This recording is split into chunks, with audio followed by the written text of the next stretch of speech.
വീട്ടിലെ current cutting last തീയതി. ഇന്നത്തെ ശമ്പളം കൂടി ഇട്ടിട്ട് വേണം കറണ്ട് ബില്ല് അടയ്ക്കാൻ.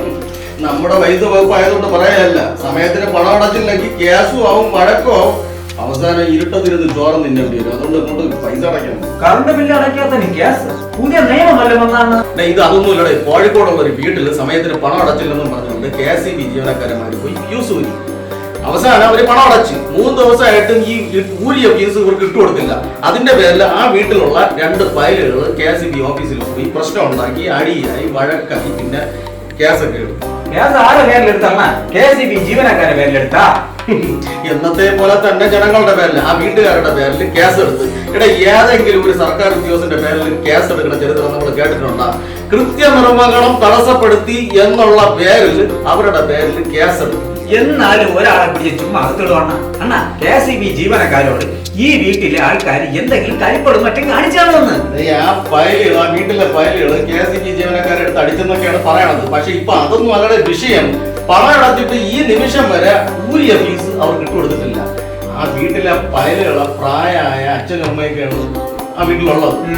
ഈ കാണിച്ചത് കഞ്ഞത്തിൽ ഈ ഫയലുകളെ പിടിച്ച് അകത്തിട്ടതും പോലെ ആ വീട്ടിലെ കറണ്ട് കട്ട് ചെയ്ത് വെച്ചിരിക്കണം. അല്ലെങ്കിൽ ഈ KSEB കുറിച്ചിട്ട് ഭയങ്കര പരാതികളാണ്. കറണ്ട് കെട്ട് ചെയ്യാൻ വരണ അത്രയും വെക്കണം, പൊട്ടി വീണ കമ്പി കെട്ടാൻ അവർക്ക്. അല്ലേലും മാവേലി സ്റ്റോറിൽ കിട്ടണ സാധനത്തിന്റെ ബില്ല് പോലെയാണ് കറണ്ട് ബില്ല് അടിച്ചു വെച്ചിരിക്കണം. സെസ്, വാറ്റ്, കുറ്റി, കിറ്റ്, ഈ ബില്ല് കണ്ടാ ഒരു പിടുത്തവും കിട്ടൂല എന്റെ പൊന്നണ്ണാ.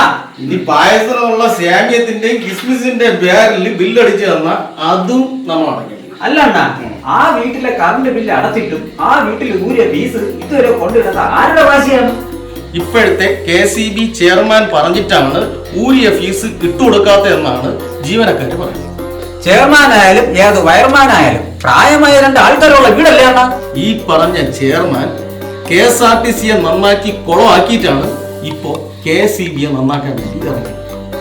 ഈ ചെയർമാനാണ് KSEBിലെ കാര്യങ്ങൾ തീരുമാനിക്കുന്നത്. ജനങ്ങൾ വോട്ടിട്ട് ജയിപ്പിച്ചൊരു മന്ത്രി ഇല്ലേ ഇവിടെ? അങ്ങനെ ഇടപെട്ടൂടെ അണ്ണാ?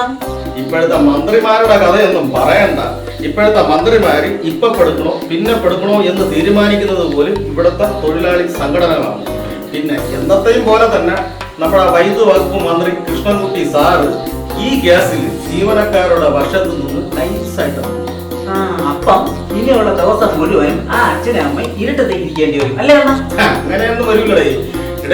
പണം അടച്ചിട്ട് വൈദ്യുതി കൊടുക്കാതിരിക്കാൻ ഇവിടുത്തെ ചെയർമാനോ മന്ത്രിക്കോ ഒന്നും ഒരു അധികാരമല്ല. എന്തായാലും ഈ കേസ് മനുഷ്യാവകാശ കമ്മീഷന്റെ മുമ്പിൽ എത്തിയിട്ടുണ്ട്. അവരെന്തായാലും ഒരു നീക്കുപോക്കുണ്ടാക്കുന്നില്ല. എന്തായാലും കേസിന് പറയുന്നത് നമ്മളില്ലേ? ഇനി ഇരുട്ടത്തിന്ന് 2 എണ്ണം അല്ല 2 പറ്റ എങ്ങനെ പിന്നുവണ്ണ? എന്തായാലും കറണ്ട് ബില്ല് കടം വാങ്ങിച്ചിട്ടാലും അടച്ചിരിക്കും ഞാൻ.